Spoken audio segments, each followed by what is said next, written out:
សូមក្រាបថ្វាយបង្គំថេរានុថេរៈគ្រប់ព្រះអង្គជាទីសក្ការៈសូមគោរពសម្ដេចទ្រង់ឯកឧត្តមលោកជំទាវអស់លោកស្រីបងប្អូនអ្នកសារព័ត៌មានក៏ដូចជាជនរួមជាតិទាំងក្នុងនិងក្រៅប្រទេសជាទីគោរពនិងជាទីរាប់អានបាទក្រុមការងារអ្នកនាំពាក្យរបស់យើងវិលមកជួបបងប្អូនយើងសាជាថ្មីដើម្បីធ្វើបច្ចុប្បន្នភាពស្ដីពីស្ថានភាពនៃការរំលោភឈ្លានពានរបស់កងទ័ពថៃមកលើដែនអធិបតេយ្យភាពបូរណភាពទឹកដីកម្ពុជាជាបឋមខ្ញុំសូមជូនវេទិកាជូនលោកជំទាវឧត្តមសេនីយ៍ឯកអ្នកនាំពាក្យក្រសួងការពារជាតិដើម្បីធ្វើបច្ចុប្បន្នភាពស្ថានភាពនៅតាមព្រំដែនសូមជួយលោកជំទាវឧត្តមសេនីយ៍ឯកបាទចាសសូមគោរពអរគុណអ្នកឧត្តមនិងសូមជម្រាបសួរដល់សាធារណជននិងអ្នកសារព័ត៌មានទាំងអស់ជាទីរាប់អាននៅព្រឹកនេះនាងខ្ញុំសូមធ្វើបច្ចុប្បន្នភាពអំពីសភាពការនៃការឈ្លានពានរបស់ភាគីថៃមកលើដែនអធិបតេយ្យរបស់កម្ពុជានៅក្នុងភូមិសាស្ត្រយុទ្ធភូមិភាគទី4និងទី5គិតមកដល់ថ្ងៃទី22ខែធ្នូឆ្នាំ2025នេះគឺជាថ្ងៃទី16ហើយដែលភាគីថៃនៅតែបន្តរំលោភបំពានលើបទច្បាញ់និងសេចក្តីថ្លែងការណ៍រួមស្តីពីកិច្ចព្រមព្រៀងសន្តិភាពរវាងកម្ពុជាថៃ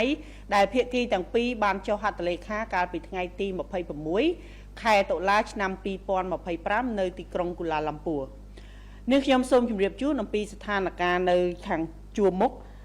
នៅក្នុងសមរភូមិទិសយុទ្ធភូមិភាគទី4ក្នុងភូមិសាស្ត្រខេត្តឧត្តរមានជ័យ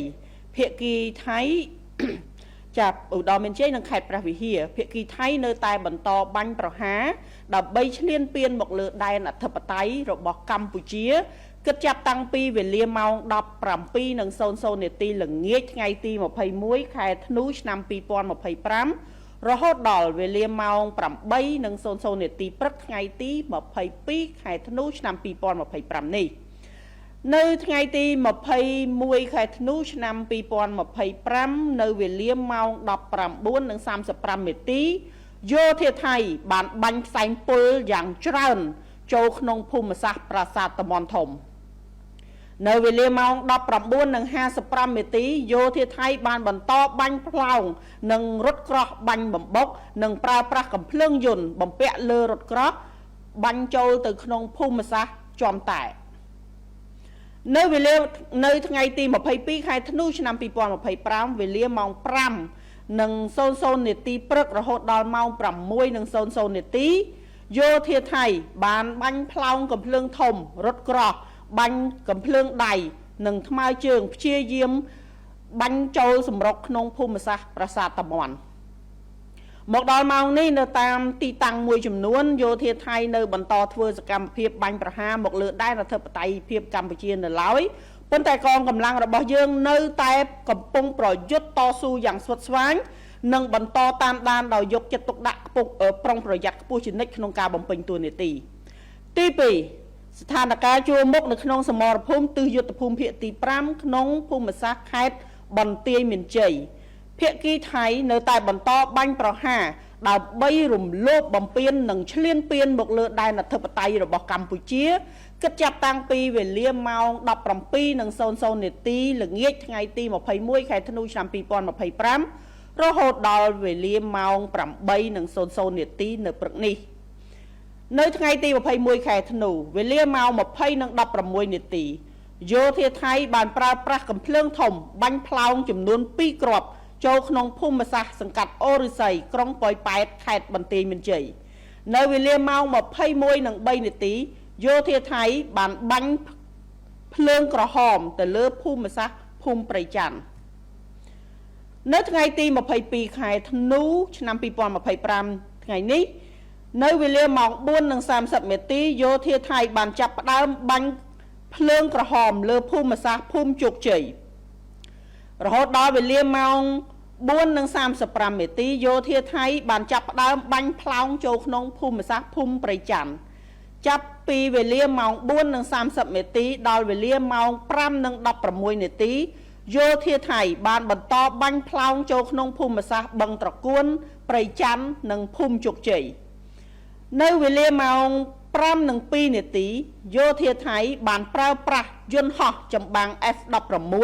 ទម្លាក់គ្រាប់បែកចំនួន4គ្រាប់ចូលភូមិសាស្ត្របឹងត្រកួនឃុំគោករមៀតស្រុកថ្មពួកខេត្តបន្ទាយមានជ័យ នៅវេលាម៉ោង 5:30 នាទីដល់វេលាម៉ោង 6:04 នាទីយោធាថៃបានប្រើប្រាស់កាំភ្លើងធំប្រភេទ 155 មីលីម៉ែត្របាញ់ផ្លោងប្រមាណចំនួន 20 គ្រាប់ចូលភូមិសាស្ត្រសង្កាត់ផ្សារកណ្ដាលក្រុងប៉ោយប៉ែតនៅវេលាម៉ោង 5:49 នាទីយោធាថៃបានបន្តបាញ់ផ្លោងយ៉ាងសន្ធឹកសន្ធាប់ចូលក្នុងភូមិសាស្ត្របឹងត្រកួននៅវេលាម៉ោង 5:50 នាទីយោធាថៃបានបាញ់ផ្លោងចូលក្នុងភូមិសាស្ត្រភូមិព្រៃច័ន្ទនិងភូមិជោគជ័យនៅវេលាម៉ោង 6:03 នាទីយោធាថៃបានបាញ់ផ្លោងសន្ធាប់ចូលក្រោយភូមិសាស្ត្រភូមិព្រៃច័ន្ទនិងភូមិជោគជ័យនៅវេលាម៉ោង 6:05 នាទីរហូតដល់ម៉ោង 7:52 នាទីកម្លាំងថ្មើរជើងរបស់យោធាថៃអមដោយរថពាសដែកបន្ទាប់មកបានបន្តប្រើរថក្រោះព្យាយាមរុលចូលមកមុខភូមិសាស្ត្រភូមិព្រៃច័ន្ទនិងបឹងត្រកួននៅវេលាម៉ោង 7:03 នាទីយោធាថៃបានចាប់ផ្ដើមបាញ់ផ្សែងពុលបន្ថែមទៀតចូលក្នុងភូមិសាស្ត្រភូមិព្រៃច័ន្ទគិតមកដល់ម៉ោងនេះនៅទីតាំងមួយចំនួនយោធាថៃនៅតែបន្តសកម្មភាពវាយប្រហាររំលោភបំពានមកលើដែនអធិបតេយ្យរបស់កម្ពុជាកងកម្លាំងរបស់យើងបាននឹងកំពុងតស៊ូប្រយុទ្ធយ៉ាងស្វិតស្វាញនិងតាមដានរាល់សភាពការរបស់ខ្មាំងនិងយកចិត្តទុកដាក់បំផុតក្នុងការបំពេញតួនាទីដើម្បីការពារបូរណភាពទឹកដីនិងប្រជាជនរបស់កម្ពុជានេះខ្ញុំសូមធ្វើការបញ្ជាក់សារជាថ្មីថាគោលដៅនៃការវាយការពារខ្លួនរបស់កម្ពុជាគឺផ្ដោតតែលើគោលដៅយោធាថៃតែប៉ុណ្ណោះមិនសំដៅលើគោលដៅស៊ីវិលឬក៏ទីកន្លែងស៊ីវិលណាមួយឡើយប៉ុន្តែមានតែភាគីថៃទេដែលបានធ្វើការវាយប្រហារយ៉ាងកម្រោលឃោរឃៅនិងអមនុស្សធម៌មកលើទីតាំងស៊ីវិលស្លូតត្រង់របស់កម្ពុជាដែលបានធ្វើឲ្យប្រជាជនស៊ីវិលរបស់កម្ពុជាបានបាត់បង់ជីវិតនិងរងរបួសជាច្រើនអ្នកក្នុងនោះមានទាំងហេដ្ឋារចនាសម្ព័ន្ធស៊ីវិលខូចខាតជាច្រើនរាប់មិនអស់កម្ពុជាសូមបញ្ជាក់នឹងការបដិញ្ញាចិត្តយ៉ាងខ្ជាប់ខ្ជួនក្នុងការគោរពនិងអនុវត្តតាមលក្ខខណ្ឌនៃបទឈប់បាញ់នៃសេចក្តីថ្លែងការណ៍រួមស្តីពីកិច្ចព្រមព្រៀងសន្តិភាពរវាងកម្ពុជាថៃប្រកបដោយសុចន្ទៈនិងការទំនួលខុសត្រូវខ្ពស់បំផុតកម្ពុជាប្រកាន់ខ្ជាប់នៅការដោះស្រាយជម្លោះដោយសន្តិវិធីស្របតាមច្បាប់អន្តរជាតិក៏ដូចជាសន្ធិសញ្ញាអនុសញ្ញានិងកិច្ចព្រមព្រៀងដែលមានស្រាប់ហើយប្រឆាំងនឹងការគំរាមនិងការប្រើប្រាស់កម្លាំងសម្ដៅដោះស្រាយបញ្ហាដោយយុត្តិធម៌ត្រឹមត្រូវយូរអង្វែងនិងស្របតាមច្បាប់អន្តរជាតិសូមគូបញ្ជាក់ផងដែរថាគិតមកដល់ម៉ោងនេះវីរៈកងទ័ពវីរៈនគរបាលកម្ពុជាបាននឹងកំពុងបន្តឈរជើងយ៉ាងរឹងមាំស្វាហាប់មោះមុតនិងនៅតែប្រយុទ្ធតស៊ូយ៉ាងស្វិតស្វាញតតាំងជាមួយនឹងសត្រូវឈ្លានពានទឹកដីរបស់កម្ពុជានៅគ្រប់សមរភូមិទាំងអស់ក្នុងការបំពេញតួនាទីរបស់ខ្លួនការពារអធិបតេយ្យបូរណភាពទឹកដីកម្ពុជាយើងក៏បញ្ជាក់ឡើងវិញនៅសិទ្ធិស្វ័យការពារដែលអធិបតេយ្យរបស់យើងដោយដែលមានចែងនៅក្នុងច្បាប់អន្តរជាតិដើម្បីការពារបូរណភាពទឹកដីនិងប្រជាជនរបស់យើងទោះបីក្នុងតម្លៃណាក៏ដោយសូមប្រជាពលរដ្ឋជឿជាក់ទុកចិត្តនិងលើកទឹកចិត្តដល់វីរៈកងទ័ពដ៏អង់អាចក្លាហានរបស់យើងដែលកំពុងតែប្រយុទ្ធតស៊ូនៅគ្រប់សមរភូមិទាំងអស់ដោយអង់អាចក្លាហានជាទីបំផុតរាជរដ្ឋាភិបាលកងទ័ពនិងប្រជាជនរួបរวมគ្នាជាធ្លុងមួយក្នុងការការពារទឹកដីសេចក្តីថ្លៃថ្នូរនិងអធិបតេយ្យភាពរបស់យើងដោយអង់អាចក្លាហាននិងមិនងាករេទោះក្នុងកលៈទេសៈណាក៏ដោយសូមជម្រាបជូនដល់ទស្សនិកជននិងអ្នកសារព័ត៌មានទាំងអស់ផងដែរថាសម្រាប់ព័ត៌មានបន្ថែមស្តីពីស្ថានភាពជួរមុខអំពីសកម្មភាពនៃការរំលោភបំពាននិងការឈ្លានពានរបស់យោធាថៃមកលើដែនអធិបតេយ្យរបស់កម្ពុជាក្រសួងការពារជាតិនឹងធ្វើការផ្សាយជូនតាមប្រព័ន្ធផ្សព្វផ្សាយផ្លូវការរបស់ក្រសួងការពារជាតិកម្ពុជា Greetings to the general public and members of the press. This morning I would like to update on the situation of the Thai invasion and armed attacks launched on Cambodian territory in the 4th and 5th military regions on December 22, 2025, which enter 16 days. The Thai side has continuously violated the ceasefire and the joint declaration signed by the Prime Minister of the Kingdom of Cambodia and the Kingdom of Thailand on October 26, 2025. First, the frontline situation at the Force Military Region in Udon Minjay and Preah Vihear provinces. The Thai military continued its attack on Cambodia from 5 p.m. on December 21st to 8 a.m. on December 22nd, 2025. On December 21st, 2025, at 7:35 p.m., the Thai military deployed a large amount of toxic gas into the area of Tamon Temple. At 7:55 p.m., the Thai military fired mortar, tank cell, and tank-mounted machine guns into the area of Chom Tai. On December 22nd, 2025, from 5 a.m. to 6 a.m., the Thai military fired artillery and tank shell as well as small arms accompanied by infantry force advancing into the area of Tamon Temple. The situation in some areas are still under the Thai military armed aggression on Cambodian sovereignty, but our force continue fight the aggressor fiercely and monitor the situation closely and remain highly vigilant. Second, the frontline situation at the 5th Military Region in Banteay Mean Chey Province. The Thai military continued its attack on Cambodia from 5 p.m. on December 21st to 8 a.m. on December 22nd. On December 21st, at 8:16 p.m., the Thai military fired 2 artillery cells in the area of Orisay District, Poi Pat Municipality, Banteay Mean Chey Province. At 9:03 p.m., the Thai military fired flare guns into the area of Praychan village.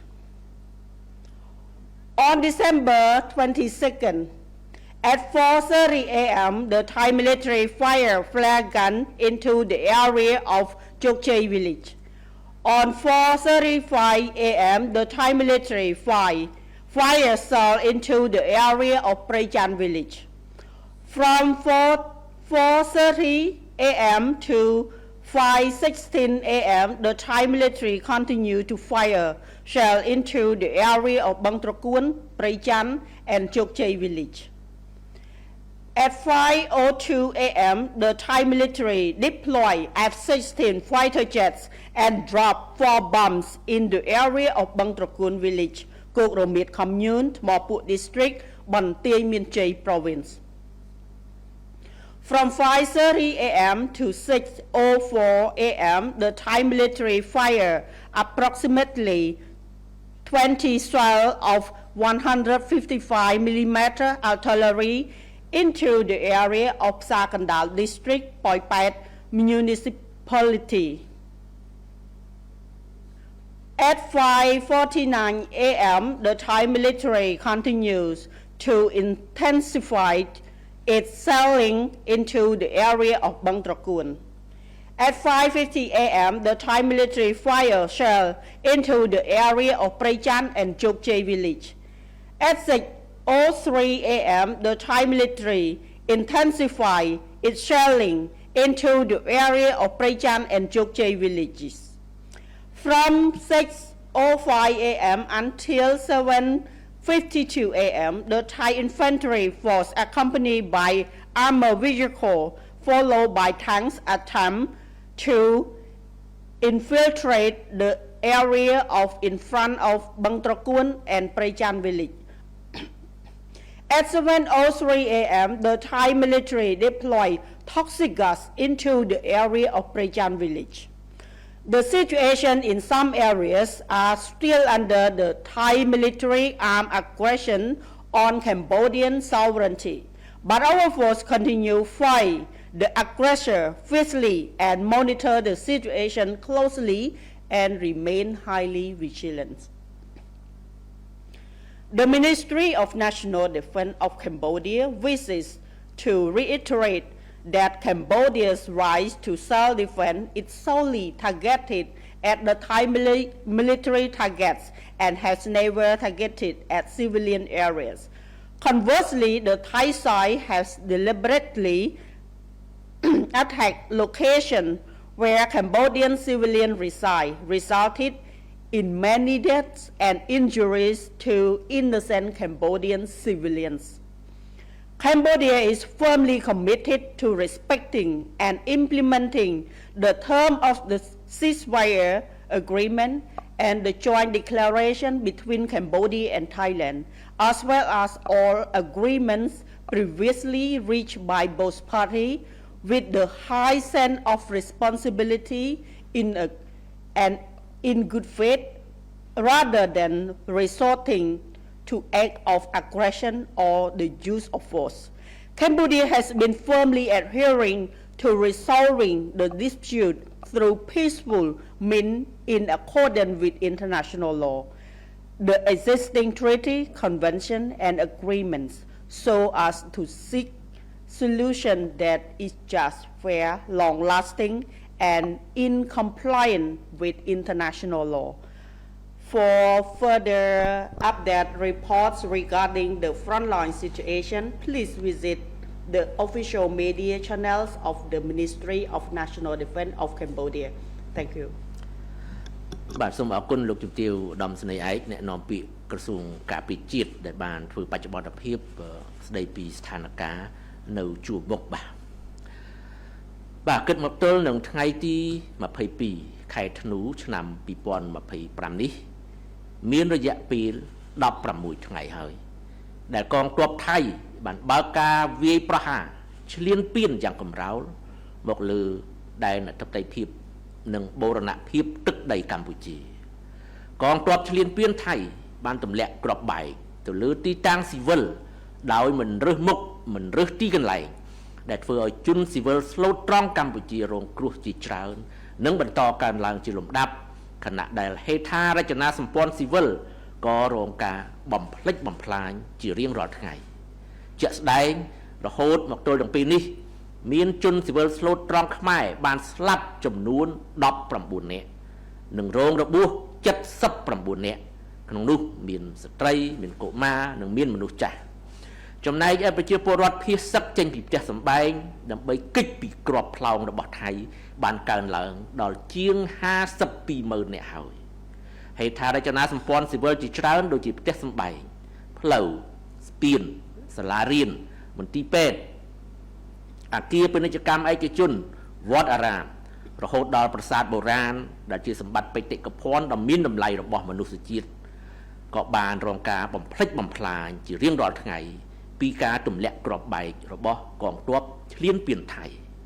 ការប្រើប្រាស់អាវុធធុនធ្ងន់គ្រប់ប្រភេទដែលមានសមត្ថភាពបំផ្លាញខ្ពស់ដូចជាយន្តហោះទម្លាក់គ្រាប់បែក F-16 នាវាចម្បាំងកាំភ្លើងផ្លោងគ្រាប់បែកចង្កោម drone គ្រប់ប្រភេទនិងការបាញ់ផ្សែងពុលមកលើកងទ័ពនិងប្រជាជនស៊ីវិលកម្ពុជាបានកើតឡើងជារៀងរាល់ថ្ងៃសកម្មភាពព្រៃផ្សៃអមនុស្សធម៌នេះគឺជាអំពើផ្កើននិងចំអកឡកលើយចំពោះសហគមន៍អន្តរជាតិមានដូចជាសហរដ្ឋអាមេរិកចិនសហភាពអឺរ៉ុបប្រធានបដូវវៀនអាស៊ាននិងបណ្ដាប្រទេសផ្សេងទៀតដែលបានអំពាវនាវឲ្យបញ្ឈប់ការផ្ទុះអាវុធហើយងាកមកគោរពកិច្ចព្រមព្រៀងឈប់បាញ់និងគោរពសេចក្តីថ្លែងការណ៍រួមស្តីពីសន្តិភាពនៅទីក្រុងកូឡាឡំពូឡើងវិញអ្នកនាំពាក្យរាជរដ្ឋាភិបាលកម្ពុជាសូមប្រកាសកោតទោសយ៉ាងខ្លាំងក្លាបំផុតចំពោះការវាយប្រហារដល់សាហាវព្រៃផ្សៃនិងអមនុស្សធម៌របស់កងទ័ពឈ្លានពានថៃមកលើជនស៊ីវិលស្លូតត្រង់និងមកលើហេដ្ឋារចនាសម្ព័ន្ធស៊ីវិលកម្ពុជានិងសូមអំពាវនាវឲ្យសហគមន៍អន្តរជាតិដាក់សម្ពាធទៅលើប្រទេសថៃឲ្យបញ្ឈប់សកម្មភាពបំពានច្បាប់អន្តរជាតិនិងរំលោភសិទ្ធិមនុស្សធ្ងន់ធ្ងររបស់ខ្លួនជាបន្ទាន់ហើយបង្ខំឲ្យប្រទេសនេះងាកមករកដំណោះស្រាយដោយសន្តិវិធីវិញជាចាំបាច់ នៅថ្ងៃទី22ខែធ្នូឆ្នាំ2025នេះប្រទេសម៉ាឡេស៊ីនៅក្នុងនាមជាប្រធានបដូវវេនអាស៊ានឆ្នាំ2025បានរៀបចំកិច្ចប្រជុំពិសេសបាទរដ្ឋមន្ត្រីការបរទេសអាស៊ាននៅទីក្រុងកូឡាឡាំពូដើម្បីដោះស្រាយស្ថានភាពបច្ចុប្បន្នរវាងកម្ពុជានិងថៃ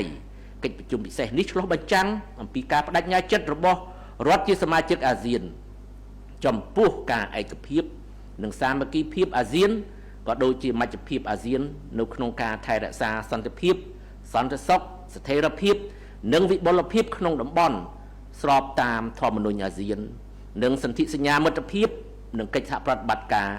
នៅក្នុងតំបន់អាស៊ីអាគ្នេយ៍ឯកឧត្តមប្រាក់សុខុនឧបនាយករដ្ឋមន្ត្រីនិងជារដ្ឋមន្ត្រីការបរទេសកម្ពុជានឹងអញ្ជើញចូលរួមបាទនៅថ្ងៃនេះបាទ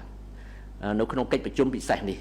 ហើយការចូលរួមរបស់កម្ពុជាឆ្លុះបញ្ចាំងអំពីការបដិញ្ញាចិត្តយ៉ាងមុតមមរបស់រាជរដ្ឋាភិបាលកម្ពុជាចំពោះសន្តិភាពសន្តិសុខវិបុលភាពនៅក្នុងតំបន់ក៏ដូចជាការលើកកម្ពស់មជ្ឈភាពនិងឯកភាពអាស៊ានដែលនឹងពង្រឹងដល់ការចូលរួមចំណែកយូរអង្វែងរបស់អាស៊ានចំពោះសហគមន៍អន្តរជាតិទាំងមូលសម្ដេច Excellency, ladies and gentlemen, good morning. As of December 22nd, 2025, it has been 16 days since the Thai military launched a brutal invasion against the sovereignty and territorial integrity of Cambodia. This invading Thai military has indiscriminately bombarded civilian areas and infrastructures, causing numerous Cambodian civilians to suffer while civilian infrastructures are being destroyed every day. Precisely up to now, 19 Cambodian civilians have died and 79 have injured, including women, children, and the elderly. Meanwhile, the number of displaced civilians fleeing their home has increased to over 525,000. Many civilian infrastructures such as houses, roads, bridges, schools, hospitals, private business buildings, pagoda, and even ancient temples, which are invaluable cultural heritage of humanity, has been continuously damaged by bombs dropped by the invading Thai militaries. The use of heavy and destructive weapons and equipment such as F-16 fighter jets, naval warship, cluster bomb, drones, and toxic gas on the Cambodian military and innocent civilian has occurred daily. Such vicious and inhumane acts are blatant and insolent acts toward the international community,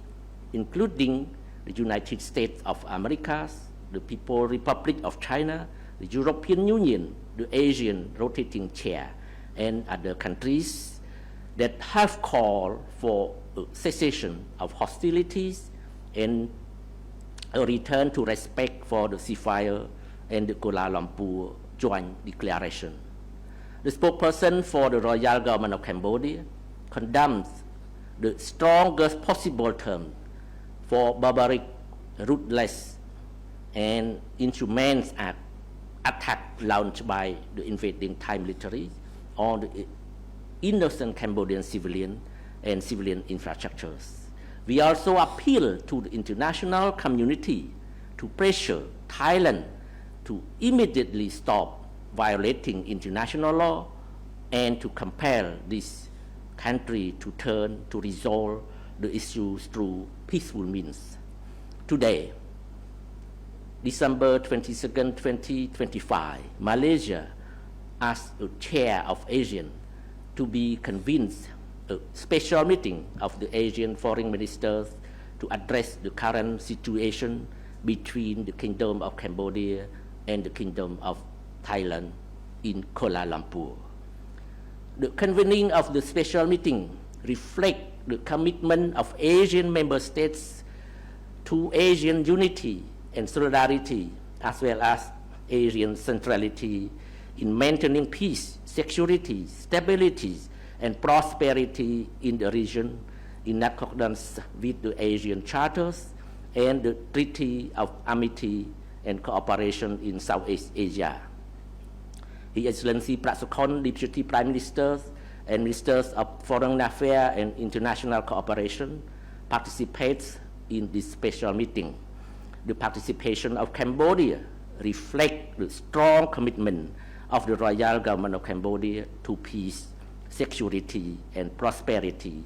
in the region, as well as to upholding Asian centrality and unity, thereby reinforcing Asian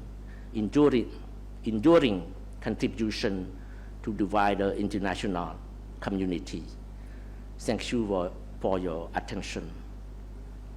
បាទកម្មវិធីរបស់យើងបានដល់ទីបញ្ចប់តែប៉ុណ្ណេះយើងខ្ញុំទាំងពីរនាក់សូមអរគុណនិងសូមគោរពលាតែប៉ុណ្ណេះបាទ